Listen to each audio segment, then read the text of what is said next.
বাংলাদেশ শান্তিকামী দেশ, তবে বিশ্ব এখন এমন এক পর্যায়ে দাঁড়িয়ে যেখানে শক্তির অভাব মানেই ঝুঁকির সামনে অসহায় আত্মসমর্পণ।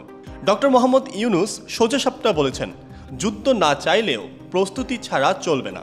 তাই এই মুহূর্তে একমাত্র প্রশ্ন, বাংলাদেশের বর্তমান সামরিক শক্তি কতটুকু, কয়টা সাবমেরিন, কয়টা যুদ্ধবিমান, কতটা সেনা সদস্য আর বিশ্ব র্যাঙ্কিংয়ে আমরা কোথায় দাঁড়িয়ে।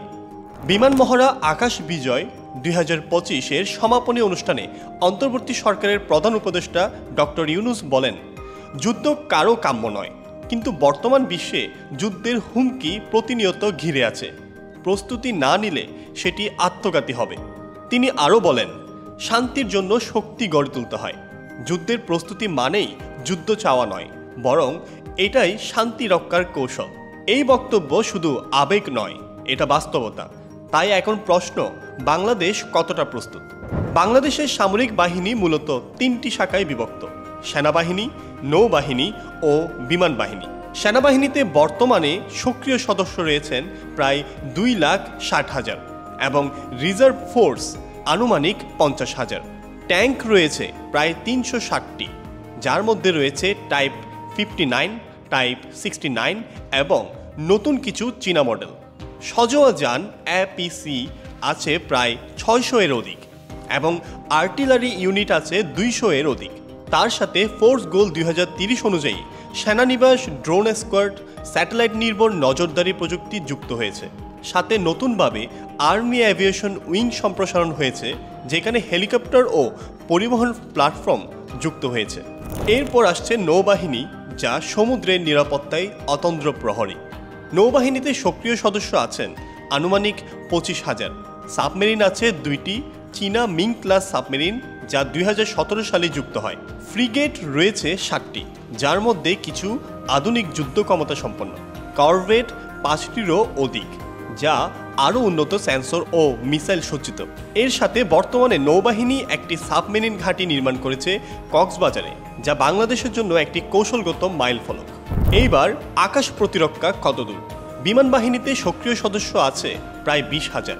যুদ্ধবিমান রয়েছে 36টির অধিক, যা চীন থেকে আনা F-7BG, MiG-29 আছে 8টি এবং K-8W ট্রেনার আছে 16টির অধিক। সাথে আছে C-130J হারকিউলিস, যা পরিবহন ও কৌশলগত কাজের জন্য ব্যবহার করা হয়। এছাড়া নতুন রাডার হিসেবে যুক্ত হয়েছে radar and missile system Skyguard ও FM-90 short range. Akash Vijay 2025 মহড়ায় দেখা গেছে, বিমান বাহিনী এখন সজোয়া লক্ষ্যবস্তু ধ্বংসে সক্ষম এবং রাতের অভিযানেও সক্ষমতা বৃদ্ধি পেয়েছে। গ্লোবাল ফায়ার পাওয়ার র্যাঙ্কিং 2025 অনুযায়ী বাংলাদেশের সামরিক র্যাঙ্ক বিশ্বে 145টি দেশের মধ্যেও 54তম। চলতি বছরে র্যাঙ্ক কিছুটা উন্নত হয়েছে, বিশেষ করে নৌ ও আকাশ প্রতিরক্ষায় উন্নয়নের কারণে। এখন প্রশ্ন হলো, সামনে কি করা উচিত।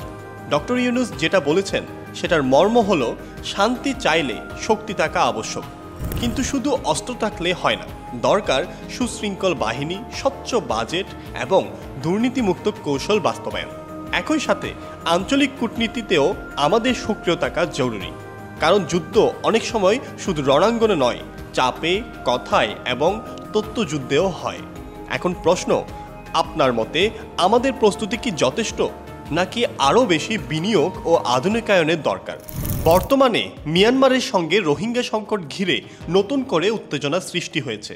কুকিচিন বিদ্রোহী গোষ্ঠী এবং জান্তা বাহিনীর সংঘর্ষ এখন বাংলাদেশের সীমান্ত নিরাপত্তার জন্য বড় ধরনের হুমকি হয়ে দাঁড়িয়েছে।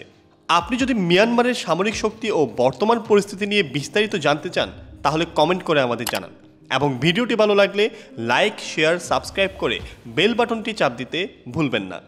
ধন্যবাদ।